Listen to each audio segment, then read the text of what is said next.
Okay, let's keep this show moving. You've seen them on the YouTube channel, Smole No. Yeah. Let's hear from Mark Ellis.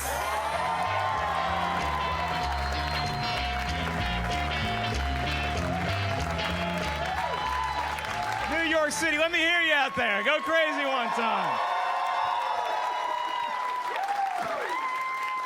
This is such a great town. This is a good drinking town, which is why I love New York, because I live in LA now. LA is like the most worst drinking town you could possibly ask for. Because LA, it's way too spread out. You gotta drive everywhere. Like, if you hustle in LA, you can get 2-3 DUIs in a single night. If you really try. You win double points if it's the same cop pulling you over multiple times. And they're trying to curb it out there now. Like, they have all these ways to get home safe. You can still take a taxi. You can take an Uber. If you're 20, you need to score Molly. Lyft is the right one for you. Or they have a new service they just introduced in Southern California, and it's called Sober Scooter. Get ready to get creeped out. Listen to this. So let's say you're out drinking, right? You don't want to drive your car home, so you call Sober Scooter. That means somewhere else in town, there's a gaggle of dudes. And they all have a scooter. One of them gets the call, hops on his scooter, and rides his trusty steed out to the bar where you are. You give him your car keys. You guys walk out to your car, he puts you in the passenger side. Pops the trunk, puts his scooter in your trunk, gets in the driver's side and drives your drunk ass back to your own house in your own vehicle. And if you think that's a good idea, you've never been stabbed, because that's the creepiest thing I've ever heard. It's like, if you tip him, does he come in and read you a bedtime story? No thanks. I don't need that weirdo knowing where I live. You know what he does afterwards? He goes home to grandma's basement to put on the skin of whatever client he had last week. It's not a good business model. It's like, that's an adult that rides a scooter. Which means, by definition, he sucks at driving a car. You think I'm gonna let Vespa Gary upgrade to my Ford Fusion? Hell no! That's right, ladies, I said Ford Fusion, so get wet and take a number. It's gonna be a long night. I was excited when I got it. I bought the Ford, and it was last year, and I've never bought myself a new car, so I'm pumped. I get to the dealership. The very first thing the guy shows me in the car is he walks me out to it, and he pops the trunk. And he's like, hey, dude, check this out. Inside the trunk, there's a handle you can pull in case you get locked in your trunk.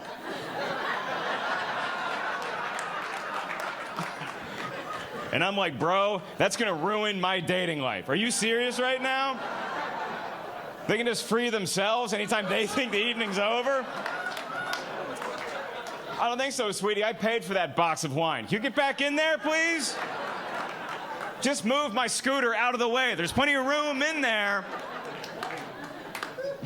That's how I met my girlfriend. I'm excited. I have a girlfriend now. She's funny, she's beautiful, she's nonfiction, which is awesome.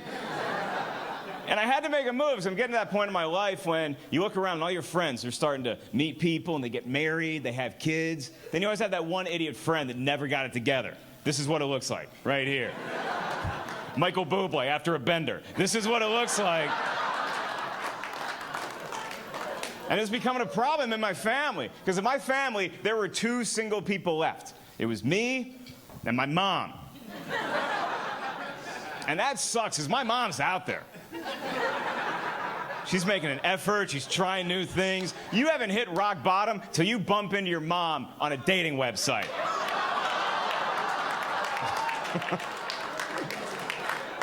I mean, it was bound to happen. She's a cougar, I'm a big game hunter. We're gonna cross paths eventually. That's what I was always into, man. I was into older women. And now I'm dating a girl, she's 8 years younger than me. And you know what that means. Emojis. Lots and lots of emojis.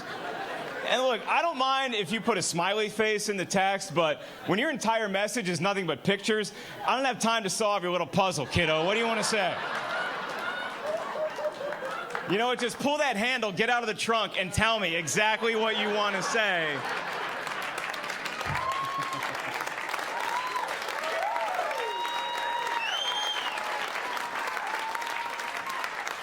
Now, older women, they know how to text.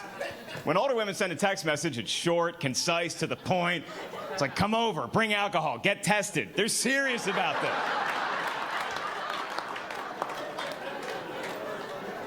And what do you hear about older women, boys? What do you hear? You hear they're great in bed, right? And that's awesome. What worries me is, how did they get that good? Because you start thinking about it. You're like, wait. Nobody just wakes up the star of Cirque du Soleil. That takes years and years. It's intimidating. You hook up with a cougar, you go back to her place. And it feels like you're walking into old Yankee Stadium for the very first time. Because you're just thinking about all the greats that have played here before you.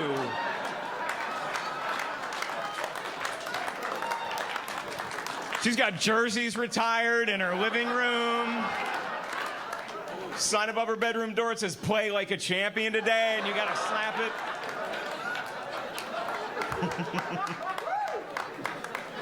That's how I was gonna do it. I was gonna meet an older woman, we'd fall in love, spend the rest of our life, the rest of her life together. That's how you do it.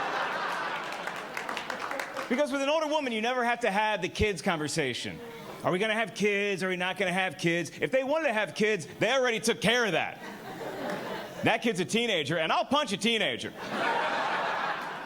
If you're old enough to skateboard, you're old enough to get knocked off it, okay? I never wanted to be a parent because now you gotta raise kids from birth. And you can't discipline kids the way you used to be able to.